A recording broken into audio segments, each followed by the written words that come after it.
Okay, so on the whole, in the previous session, we learned about locators like name, link text, and so on. And we also learned to automate the testing of web elements like radio buttons, drop downs, check boxes, and so on. And we also performed web element actions like click, submit, etc. Okay, coming to this session, we'll look at another interesting locator concept called as XPath, and we'll learn about different types of XPaths, where we'll specifically learn about the absolute XPath. Okay, so let's get started. So for the scope of this session, we'll try to test the login functionality of our application using the XPath locator. Okay, we already have an e-commerce application, okay, and it has a login page. So for the scope of this session, what we'll do is we'll test the login functionality of that. Okay, and what do we know about testing like this? We'll have a test scenario, right? So that is, we'll have a step-by-step plan to perform our testing. And in our case, because we are testing the login functionality, we'll first open the Chrome browser, as in we'll launch the Chrome browser, we'll navigate to the login page, we'll check the username and password, as in we'll enter the username and password, then we'll click on the login button. And if we are successfully logged in, we should be able to see the home page of the application, right? So if you think about it, if we were performing these steps manually, we'll be visually seeing elements, as in we'll be looking at elements with our eyes and we'll be interacting with them manually, right? Like for example, you click on a text box, you enter or type some username and password, and then you click on the submit button to submit the form, and so on and so forth, right? So we can see that.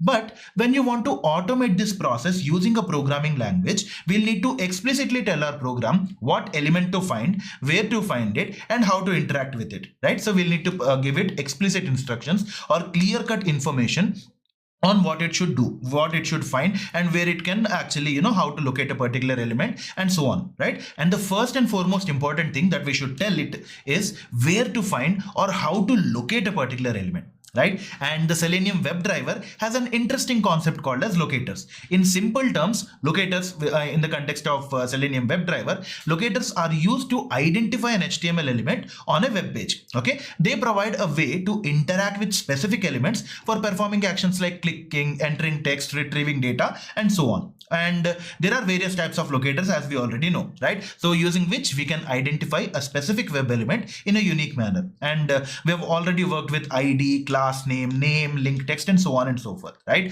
So for the scope of this session, we'll look at another very, very powerful locator in Selenium called as XPath. Okay, to give you a brief overview of it, XPath is a locator in Selenium which is used to accurately locate web elements based on their attributes, based on their positions, or based on the text content within the HTML structure. Okay, so using XPath gives us a very flexible and very reliable approach to find elements during automation testing. Okay, so let's go deeper and see how we can use XPath as well. Right, so XPath basically stands for XML path language. Okay, so this XPath is commonly used to locate elements within the DOM. And what do we know about DOM? DOM basically means document object model, and XPath basically means XML path language, and it's used to commonly locate elements altogether within the DOM. Okay, so you can also say that this XML path language or XPath is a language that allows us to navigate and search for specific elements within an HTML or an XML document. Okay, so think of XML as another markup language just like HTML. Okay, so you can think of it like this: just like every location, or let's say your own house,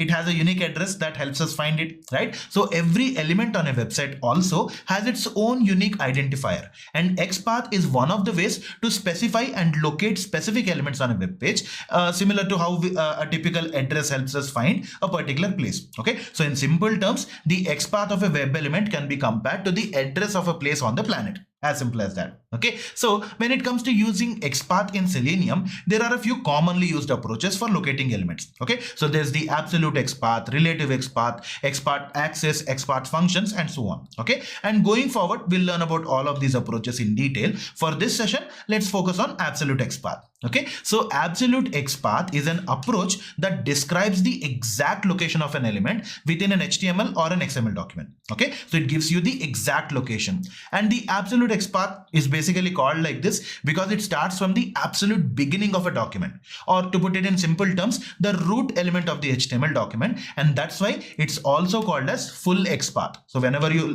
hear absolute XPath, just remember that it gives you the exact location all the way from the root of the element. Okay, root element of the document. Okay, let's take an example to understand this better.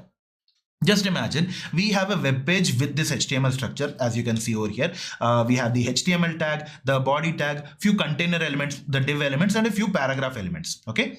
Let's take an example to understand this better. Okay, so imagine we have a web page with this HTML structure, right? So you can see over there we have the HTML tag, the body tag, a few container elements, basically the div elements, and a few paragraph elements altogether. Let's say we want to locate the paragraph element which has grandchild 1 as the text content. Okay, and if we do it manually, we will first open the web page DOM, we'll open the HTML tag, then we'll open the body tag, then go to the parent container element, then the next container element, and then finally we will choose the paragraph element. Okay, and if we use the absolute XPath, we'll have an expression for this, that is the full path of the element in relation to the root node. Okay, so it will look something like this: /HTML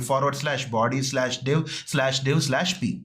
Okay, so obviously, just like we do it manually, we just mention it as a path. Okay, so here this expression /HTML /body/div/p, it represents the complete path of the root node. In our case, it's the /HTML root node. Okay, so all the complete path up until the element that we want. Okay, and when you use this absolute XPath expression, it selects the paragraph element or the p element with the text grandchild 1 within the nested div element. Okay, so now that we have understood about how absolute XPath looks like and how specific it needs to be, what we'll do now is we'll apply the concept to try the login functionality by locating the username, the password, and the button elements using absolute XPath. Okay, so obviously to convert the manual testing steps into automated code, we can follow 3 essential steps, right? First and foremost, project creation. We'll need to create a project for our automation testing, right? This involves setting up the necessary dependencies, creating the necessary files, and so on, right? And then comes the code conversion part. That is, once the project is set up, we can start converting each and every step of the manual testing process into code, right? And in our case, locating the web elements using the absolute XPath, and we'll send the relevant data to them. Okay, and finally comes the code execution and result verification step. Basically, after writing the automation code, we can execute it and observe the results altogether, right? See, it doesn't matter which level of automation testing you're going to do. If you keep this kind of framework in your mind, it will become very easy for you in the long run. Okay, so let's get started with all 3 of the steps, starting off with creating a new project. Okay, so let's go ahead and set up a new project over here. Okay, right. So I have my IntelliJ IDEA open over here. Okay, so I'll just click on create a new project. Let me just minimize the browser window. Okay, and here we can see that we need to select the Maven project over here. Okay, and the project SDK is set up. So I'll click on next, and then the group ID, right? So let's give the group ID as org-example. Okay, and let's call the artifact ID as login-test. Okay, right. So let's click on next, and the project name, let's call it login test 2. Okay, so login test 2. All right, and then we'll click on finish, and the project will open. Okay, right. So let's get back.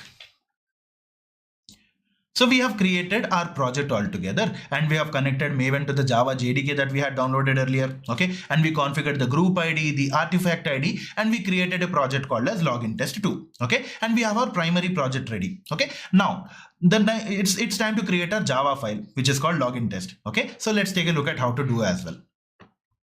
All right, so under login test 2, you'll be able to see src, under which you'll see test, and this is where we'll be creating our test files, right? So right click on it, click on new, click on Java class, and let's name this particular Java file as the login test. Okay, right? So login test, and click on OK, right? So we have our Java file ready. Okay, now for our project, we are looking to include the Selenium WebDriver and its related components for our Java project. We are going to program in Java, right? So what we can do is we can add under this pom.xml, we can directly add our relevant documentation over here or the dependencies over here. Okay, for that, we can directly go to the Maven repository, and here we can directly copy this code, right? So let me just quickly copy it, and here in our pom.xml file, we can add these dependencies under this dependencies tag. Okay, right? So let's just paste it over here and click on the Maven tab, click on reload. Okay, and once we have added, we can click on the reload button to actually apply the changes. Okay, let's get back. Right, so we have created a new Java file, and then this is how it looks like. And then we needed to integrate the Selenium WebDriver in the pom.xml file. So we brought the necessary dependencies from the Maven repository, and to apply the changes, we can directly click on the reload button in the Maven tab. Okay, now as we know, if we are doing it manually, we would manually locate the place where our Google Chrome file is and then click on it to start the web browser. That is, so if you remember, for every automated test we do, there are a few core common things that we do implicitly, right? So if we are doing it manually, we'll visually navigate to the particular tool. We'll look at our laptop screen and find out where exactly that particular element is, or that particular web element is, right? And then we'll manually interact with the web element either by clicking on it, typing on it, or basically performing some or the other kind of action. Okay, so because we are trying to tell a program how to do that, we need to specifically mention what it should do, right? In this case, we need to specifically tell it where exactly to look for the Chrome driver executable file. Okay, and as we have discussed in the previous sessions, we can use the system.setProperty method to tell our program where to find the Chrome driver executable file on the system. Okay, right? And the code for that would be obviously public static void main. We'll actually write it in the main method, right? And we'll write system.setProperty of webdriver.chrome.driver, and we'll actually give it the path to the Chrome driver. Okay, so what happens is this line will set the property, system property of webdriver Chrome driver to the Chrome driver executable file. Okay, right? And we are basically telling our program where exactly it can look so that it can find an executable file to run a Google Chrome instance. Okay, let's try this out as well. So let's navigate to login test. Let's close the Maven thing. Okay, right? And under public class login test, we need to write the main method. Okay, so it will be public static void main, and under this we'll have to give string arguments, right? So we'll write string and square braces and args. Okay, right? String args. So make sure that there are no unnecessary spaces and all. Okay, so here we have our main method altogether. And what is the first step? We need to open a Chrome browser, right? So for that, let's say we write it as opening the Chrome browser. All right, so what do we know about opening the Chrome browser using a programming language, especially Java? We can use the system.setProperty method. Okay, so we'll write system.setProperty method, and under this we need to specifically tell it to locate the Chrome driver, right? So we'll simply say webdriver.chrome driver. Okay, so we'll just write driver and comma, we need to provide the exact Chrome driver path over here. Okay, in our case, what we can do is we can simply go to desktop. This is where I have actually stored my Selenium project and everything. And as you can see over here, Chrome driver underscore win32, we can right click on it and we can directly copy as path. Okay, now all we need to do is just simply paste the path over here. As you can see, let me just set it a little bit. All right, and once you paste over here, as you know, there are extra characters that come up. Okay, so we'll just remove those extra characters and click on Ctrl S. Okay, right, so we have basically added the system.setProperty method. Okay, now let's get back. So we have added the system.setProperty method, right? So we navigated to the downloaded location and we copied the path and we added it to the code, right? And so in this way, we have told our program where exactly it can look for the file so that it can open it. But then for the program to be able to actually open the Chrome driver executable, we'll need to import two classes from the Selenium library. Okay, first of all, we need the WebDriver class, which is kind of like an interface in Selenium that represents a web browser, and it provides methods to perform actions on web elements, navigate between web pages, manage cookies, and a lot of other things as well. Okay, and we also need the Chrome driver class, which is a class in Selenium which is specifically designed for automating the Chrome browser. Okay, so for us to be able to work with Selenium WebDriver and specifically the Chrome driver, we will need to import the necessary classes, right? So we'll need to import WebDriver and we'll also need to import Chrome driver. Okay, and it will look something like this: import org openqa Selenium WebDriver and so on and so forth. Right? Okay, so what this does is it initializes a new Chrome browser session and it allows you to control that kind of new session programmatically through the driver object. Okay, let's try this out as well. So what do we need to do? We need to import certain libraries or classes into our program, right? So what we'll do is we'll write an import statement, import Selenium dot, right? So import org, we need to write org first. Okay, import org.openqa.selenium.webdriver. All right, so we need to import the WebDriver and make sure that you are using the correct representation. It should be capital W. All right, and don't forget about the semicolon. Okay, the next one, obviously import again org.openqa.selenium.chrome.chrome driver. Okay, we need to import the Chrome driver element. So we'll just write chrome.chrome driver. All right, and then put a semicolon. So now we have the relevant packages over here. Okay, now what's the next step? We just need to start a new Chrome driver instance. Okay, so what we'll do, we'll just let's just add over here starting a Chrome browser instance.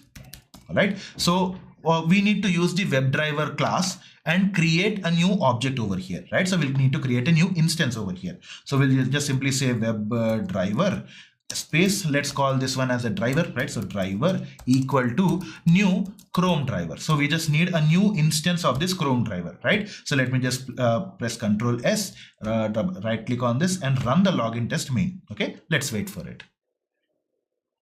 Right, so as you can see, we were able to successfully execute the program, and then we were able to see a new Chrome driver instance getting created. Okay, right, so let's get back. So we were able to successfully launch our Chrome browser, right? And what's the next step? We need to make the Chrome browser visit a particular website, right? And how do we do that? We use the get method. Okay, you can simply mention the URL that we need to visit in the parentheses of the get method. And because we have already created the WebDriver instance, the Selenium WebDriver instance, the code would be driver.get of whichever URL we want to visit. Okay, right? Let's try that out as well.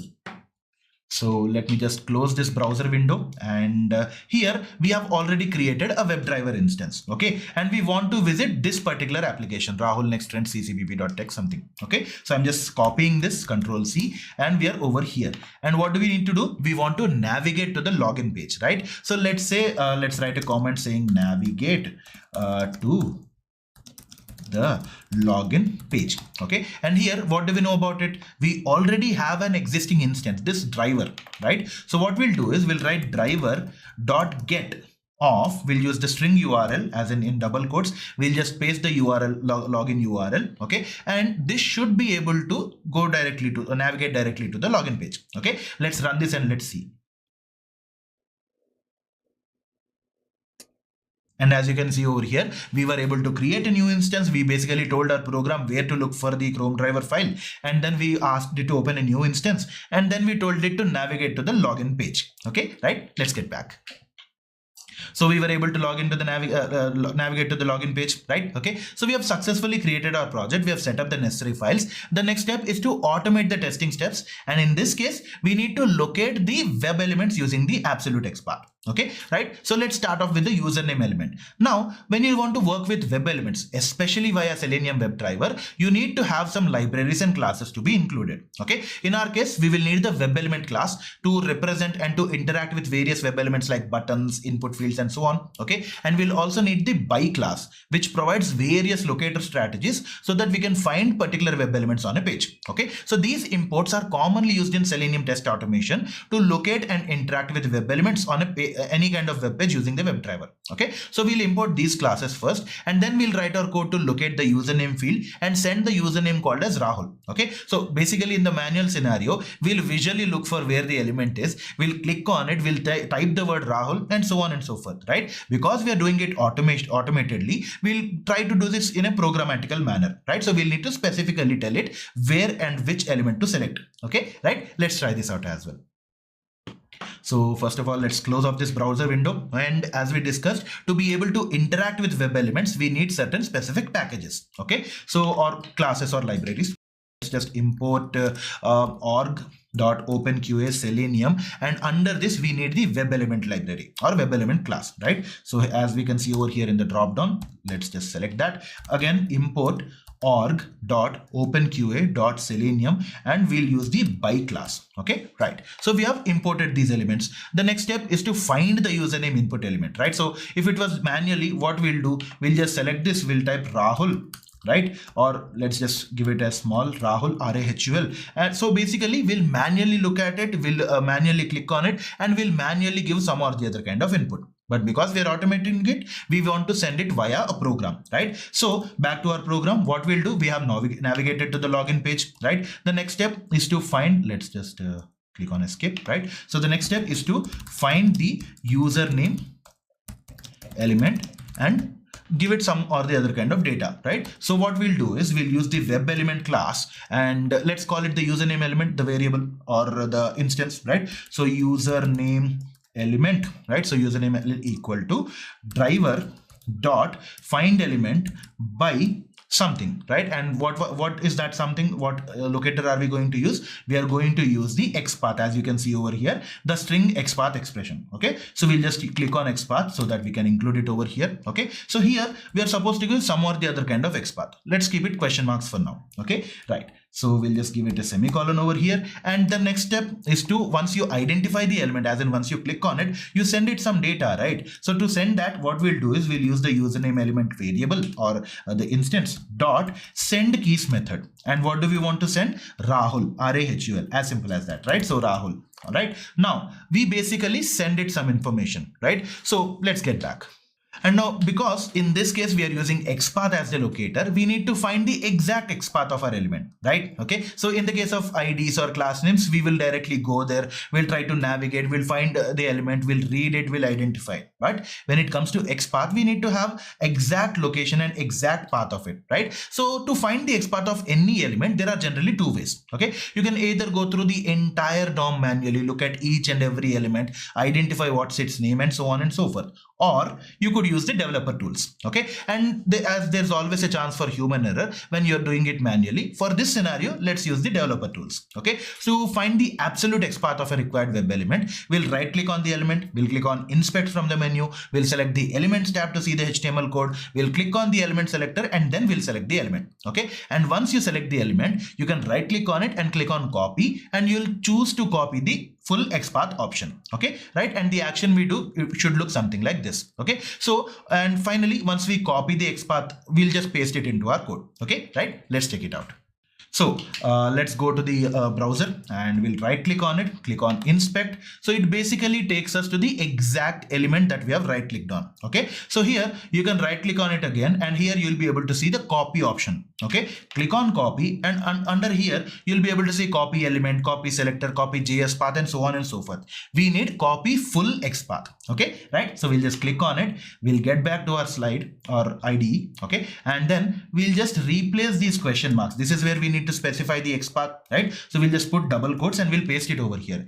As you can see, we have / HTML body div form something something and so on, right? If you observe, this is an input element, and here we see the input element only. Okay, right? And what it basically does is we open the Chrome browser, we set the Chrome browser instance, and then we navigate to the login page, we find the web element, the username element, using the XPath method or the XPath approach, and then we send these keys, Rahul, we send this word to that particular username element. Okay, let's run it and see.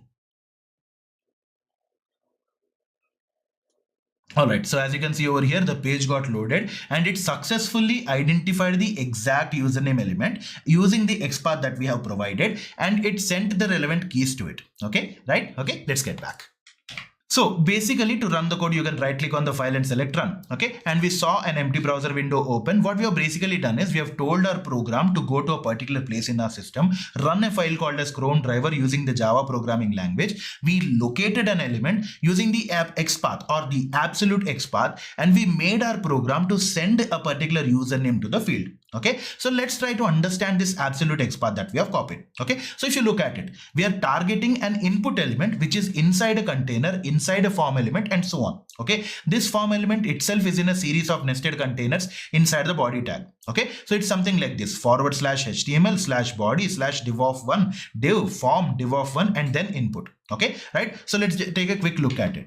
So let's just close the browser, and if you can see over here, input element, right? And this input element is under a particular container, which itself is under a form, which itself is another container body and HTML. Okay, so if you look at it, if you look at the entire path that we have copied, so we have what? We have slash HTML, right? So we have the HTML thing. Okay, under that we are going for body. We have the body tag over here, and under that we are taking the first container element, which is this one. Okay, and then there's another div, the second container element, the nested container. Okay, and under that div we are choosing this particular form, right? And under the form, if you observe, there are multiple divs, multiple containers over here, right? So one for the username and one for the password. So because there are multiple containers over here, we'll use div of one to basically mention that we want the first container available over here, and under that div we want to choose the input element. Okay, right? Let's get back. So what we have basically done is, if we would have done it manually, this is how we'll explore it. Okay, so let's break this down to understand it better. So the absolute XPath for our username elements, as we saw, it starts with a single slash, which indicates the path should start from the root node even before HTML, right? And then we navigate to the HTML tag under which the entire HTML body exists. Okay, and the reason we did not include the head tag over here, because the head tag typically contains metadata, script references, style sheets, and other non-interactive elements. Okay, so these are not the target of automated interactions or validations, which is why we ignored the head tag. Okay, and we know that we put all our HTML web elements under the body tag. Okay, so HTML slash body selects the body element within the root. Okay, and then if you have observed in the DOM structure, there are multiple container elements, right? In our case, we need the first container. So div of one selects the first div element, and then there's another container. Inside the container element, we'll write another slash div, and then there's the form element. So we'll write slash form.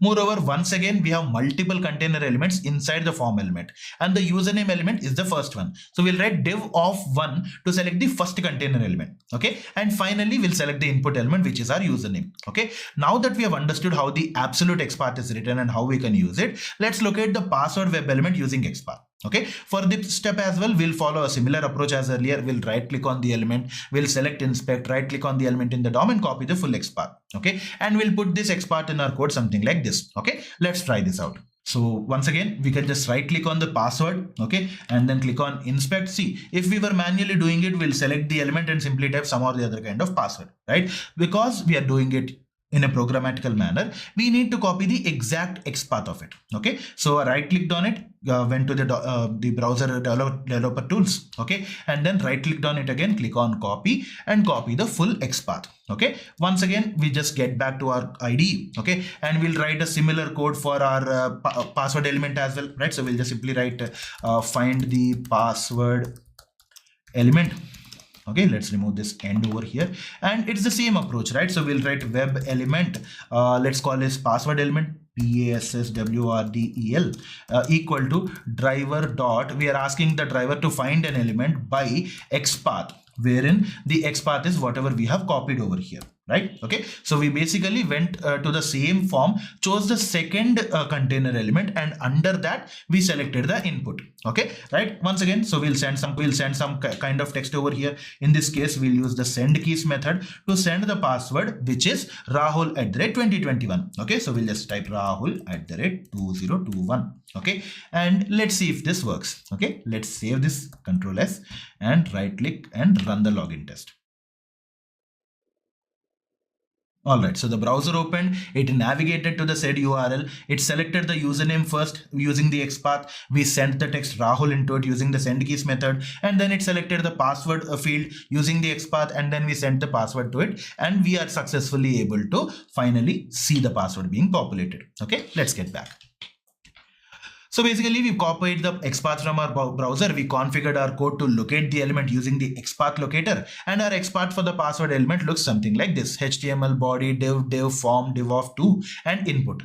And under the form element, as we have seen, there are two container elements. So we chose the second container element because it was a password thing. Okay, and then once we located the element, we sent the password text into it. And because this is the absolute XPath, we start off all the way from HTML body, div, and so on and so forth, right? So if you break it down, it starts off all the way from /HTML, which selects the root element of the HTML document, under which we go for body element, and then the first div element, then the form element within that div div element, and then we chose the second div element within the form, and slash input basically selects the input element. Okay, right? So finally we saw the output over there. Now that we are done automating both the username and password input boxes, the next step is to basically click on the login button and submit the details, right? So this time, let's manually write the absolute XPath for the login button web element. Okay, so as we know, the absolute XPath starts from the very beginning of the HTML document, and it starts with a single slash, which basically means root, right? So here slash HTML, because that's the first node after the root. Okay, and then body tag is a child of the HTML root element, right? So obviously the next thing we'll select is the body tag. Okay, so slash HTML slash body. And really interesting thing to note over here, as we discussed earlier also, the reason we did not include the head tag in the absolute XPath is because it typically contains metadata and script references, style sheets, and so on and so forth, which are non-interactive elements. Okay, and if you observe over here, within the body tag, there are 2 div elements and 3 script tags altogether. However, the button element that we want to choose is specifically located within the first div element. So we'll simply write slash HTML slash body div of 1. Okay, an interesting thing to note over here is if there is a single container element and there are not many container elements, you can either write div of 1 or div. Both of them will give you the same output. Okay, moving on, within the parent div, there is a nested div element, and the parent div has an ID attribute as well. Okay, so we'll use the parent div only, slash HTML slash bodies div of 1, and then again div. Okay, and the nested div element contains another child, which is the form element. So our absolute XPath becomes HTML body div of 1 div form and so on, right? And finally, the button element is present within the form element. So the absolute XPath would be slash HTML slash body slash div of 1 slash div form and finally button. Okay, so in this way we can write our absolute XPath manually also. Okay, let's try it out as well. So basically what we are going to do is, let's just close this browser, and if you observe over here, we need the XPath for this login button. Okay, so if you right click on it, inspect, and if you see the exact structure over here, the button is somewhere here under the form element, under the div, and which is under another div, and which is under body, and which is under HTML. Okay, so right, it starts all the way from the top, HTML. So slash HTML slash body slash div of 1. So let's say if there is a single div, you can directly mention div or div of 1 as well. Okay, and then under the first div element, there's another div element under which there's a form, under which there's the button. Okay, right? So what we'll do is we'll add it to our code as well. Okay, and as we know, if you want to find out the particular element using XPath, we can directly use it with the driver.findElement by XPath method. Okay, right? So let's say find the button. Okay, under this we'll use the web element class again. Let's call it button element, buttonel equal to driver dot, we are asking it to find an element by XPath, where the XPath is something like this, as we have seen over here, HTML body div form and finally button. Okay, so what we'll do is we'll just type it over here. All right, so we'll have slash HTML slash, under that we'll have the body tag, under that we have the first div element. You can either directly write it, if in case there's a single div element, you can either directly mention it over it here like this, or just give div of 1.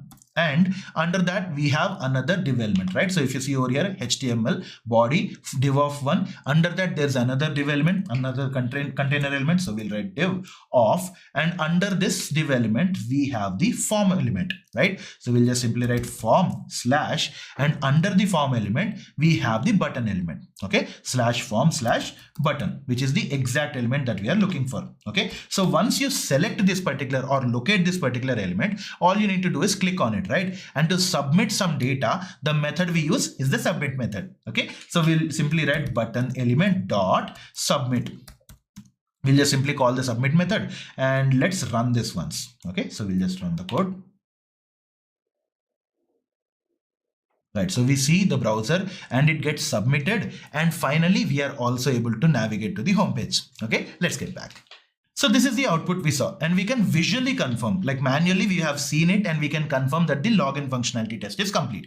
But if you look at it, so we have created a project, we have located our web elements, and we have executed the test. The next step is to verify programmatically if our login functionality test is successful or not, right? So that is, we need to verify if the URL of the page that is loaded after the login and it's whether it is matching with the expected URL, that is the homepage URL or not. Okay, to verify successful navigation to the homepage after the login action, we can simply follow a simple set of steps, right? We can define the expected URL of the homepage. We can get the current URL using the get current URL method in Selenium. Okay, right? And then we'll compare the current URL with the expected URL, and if both of them match, the navigation is successful, else it is failed. Okay, so let's see how we can do that. In simple terms, we have an expected URL, the home page basically. So we'll assign that to a string variable. We'll simply write string expected URL equal to Rahul next trend ccpp.tech, whatever the URL is. Okay, and we need to go to the URL. We need to get the URL after the login action is performed. So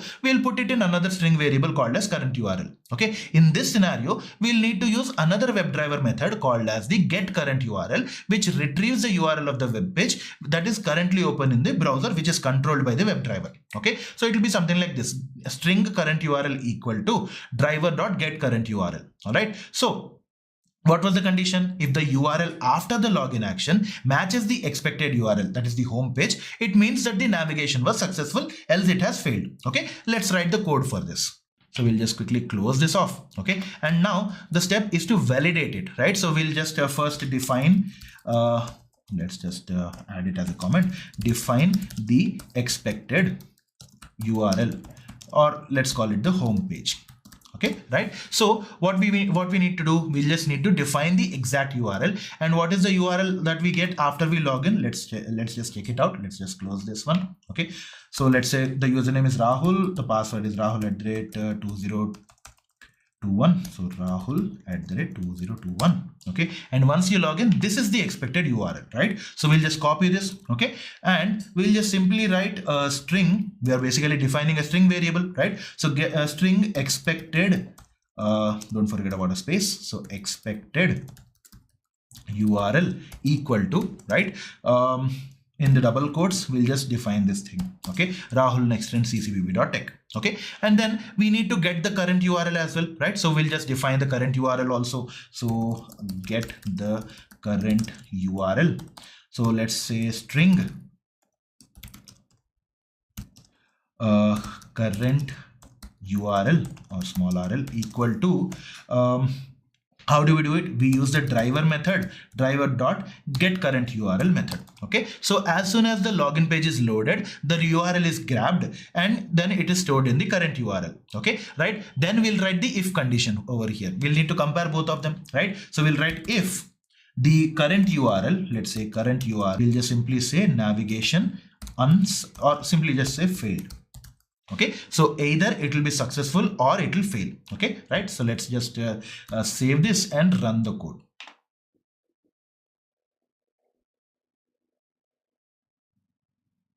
So here we can see visually that it has navigated according as expected, but here in the messages we can see that navigation has failed. Okay, let's get back and try to understand what's exactly happening over here.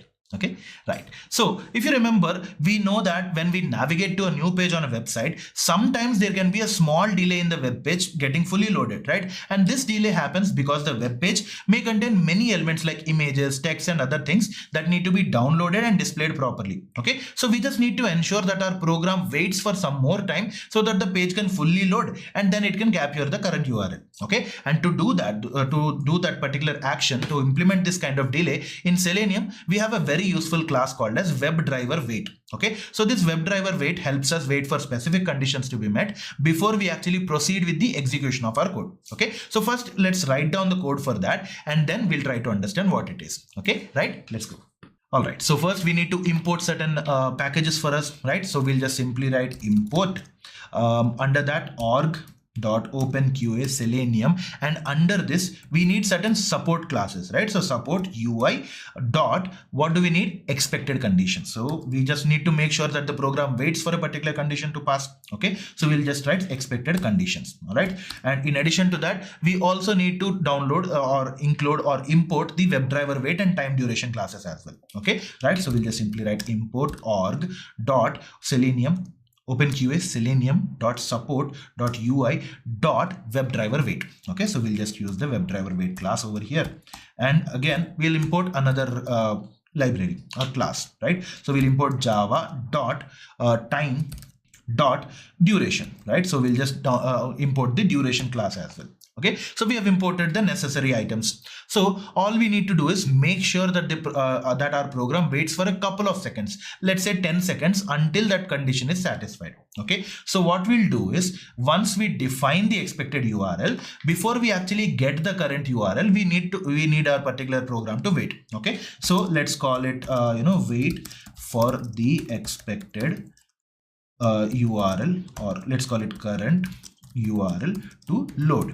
Okay, right? So obviously we'll use the WebDriverWait class. So we'll just write WebDriverWait space, let's call it wait equal to, we'll just create a new instance of it. Okay, so we'll just simply write WebDriverWait off. Under this, we want the driver to wait for a particular duration of seconds, right? So we'll just write duration.